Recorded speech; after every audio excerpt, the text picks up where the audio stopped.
what they don't teach you in real estate school. It's a competitive world out there, folks. So throw out those participation trophies because in real estate, you don't get paid anything for second place. Every day in real estate, you wake up unemployed. If you can remember what it was like to be between jobs, looking for your first job, etc., every day in real estate, as independent contractors, we're always looking for that next client because the house that we sold yesterday is paying today's bills. The house that we sell today is paying tomorrow's bills. So we always need to stay ahead of that. And you need to develop thick skin. You need to understand that you're going to encounter a lot of failure. You need to get comfortable with the word no. So every single no is just one more no closer to a yes. And every day that you should wake up and say, somewhere within a 1/2 an hour radius of where I currently live, there is somebody that needs my services. Please let me find them today. Your income at the end of the day is going to be a direct reflection of your ability to handle multiple stressful situations. In real estate, we don't get paid for our time, we get paid for our performance. So if you want to get an increase in the amount of money that you make per hour, all you need to do is be a little bit more disciplined with your time. But when you first get into this business, nobody tells you in real estate school what you specifically need to spend your time on in order to increase the dollars per hour that you earn. Are you a disciplined person?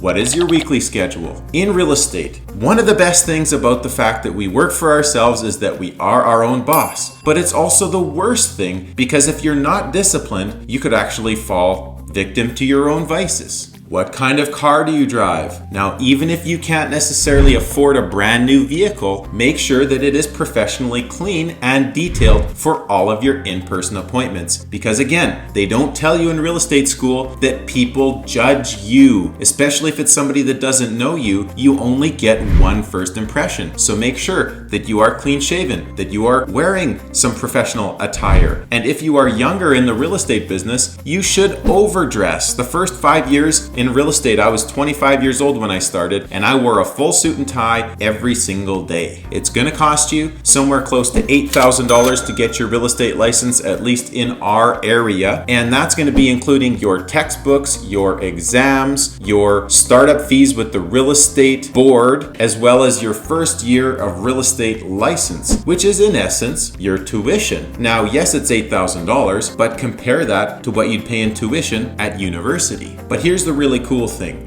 The true learning starts when you get out there in the field. The tuition that you pay is inevitable.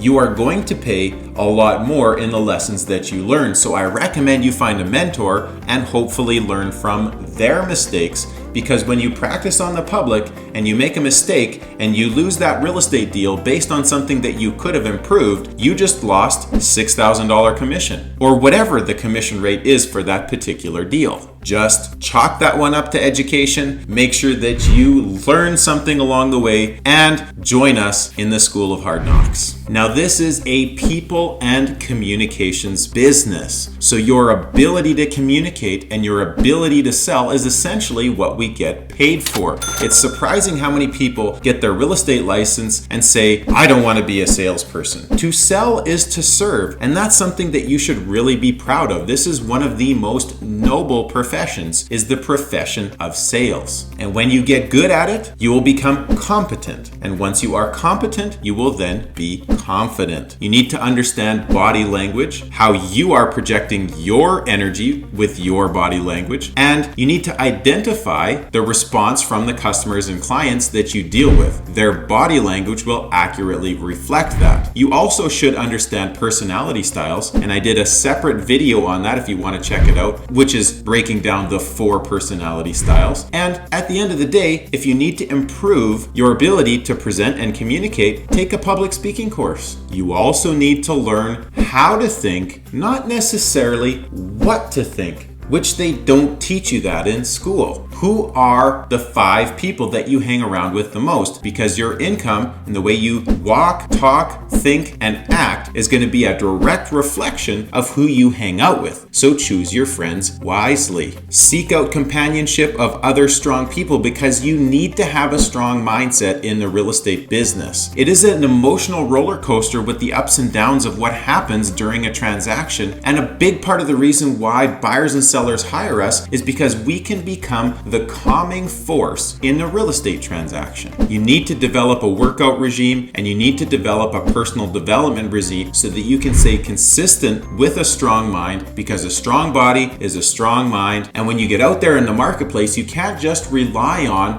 what inputs you're getting from the media. I always say, you snooze, you lose. Garbage in, garbage out. Make sure that you are controlling what type of content material that you are consuming on a daily and weekly basis. Now, you need to build yourself up as a real estate person. No matter how much somebody else cares about you, they are never going to do the work for you. And no matter how other people perceive you, especially in the beginning, once you've decided and once you've begun to believe in yourself, all you need to do is focus and follow through, and everybody else will jump on the bandwagon in due time. And you also need to be self-aware, so ask the people that know you really well for some honest and critical feedback, because you can't see your own blind spots, and how are you supposed to improve upon your weaknesses if you don't know what they are? And never tolerate disrespect. That is one of the biggest things that could affect your mindset in a negative way. And of course, on the flip side, you never disrespect other people. No matter how anyone else treats you, the customer is always right and your reputation is at stake. So even if you find yourself in a relationship with a client that you no longer want to be a part of, my philosophy always is, don't go away mad, just go away. And you can essentially fire a client, but you can do it nicely. Sometimes you might get fired, but you always need to make sure that you don't burn any bridges in this business, because you always need to practice good karma. Social media is very important. You need to become a leader in your community. People hire you in part because of the network that you have that they can tap into when they use you as their real estate person. And your ability to see trends in the media is part of what's going to help you stay ahead of the curve when you're marketing yourself to other buyers and sellers. And when somebody lists their house with you, they're essentially hiring you with your ability to find a buyer. So however it was that you secured that client as a seller is the same way that you're going to secure the client for the buyer that's looking to purchase that property. And at the end of the day, people always want to do business with those that they know, like, and trust. And social media today is the best tool for you to be able to put yourself out there so that a large group of people can get to know you, so that they reach out to you when they need real estate services. Now, you need to practice integrity, which means two things. Do what you said you were going to do when you said you were going to do it. There's nothing worse than overpromising and under-delivering. You always need to under-promise and over-communicate and over-deliver. And sometimes it's as simple as doing what you said you'd do. It's also, the second part, is making sure that you're doing the right thing when nobody is watching. Because guess what? When you first start in the real estate business, nobody knows you. And then, all of a sudden, people start to get to know you and they're cheering you on. And then all of a sudden, if you outgrow some of your peers, they might start to envy you a little bit. And then all of a sudden, they might try to tear you down if you're ever competing with them. You need to manage your reputation, but ultimately you're not in control of it. You need to make sure that what you're putting out there in the public and all the interactions that you have are as positive as possible. But at the end of the day, your character is built upon how you carry yourself. And at the end of the day, the only opinion of you that really matters is your own. Manage your money and pay your taxes. So many realtors get caught in the fact that at the end of the year, they've got a tax bill, and if they didn't budget for it throughout the year, they are in trouble. And on top of that, there is often the roller coaster of emotions in this business, but there's also the roller coaster of income if you don't control your habits on a daily basis. Always make sure that you're constantly engaged in prospecting, presenting, and closing. You're always talking to people, you're always going on appointments, and you're always following through during and after closing as well. Now, you got to fight for your freedom, folks. In this business, You are an independent contractor. You are in control of your future. You are in control of your destiny, and you get to choose where you want to hang your license at any one given period of time. So when you get into this business, just remember that you're doing this for a reason. You're trying to develop freedom. You're trying to develop flexibility. You're trying to develop lifestyle. And I question, are you partnering with the right people? Are you even in the right vehicle? You're going to spend the first 2 years in this business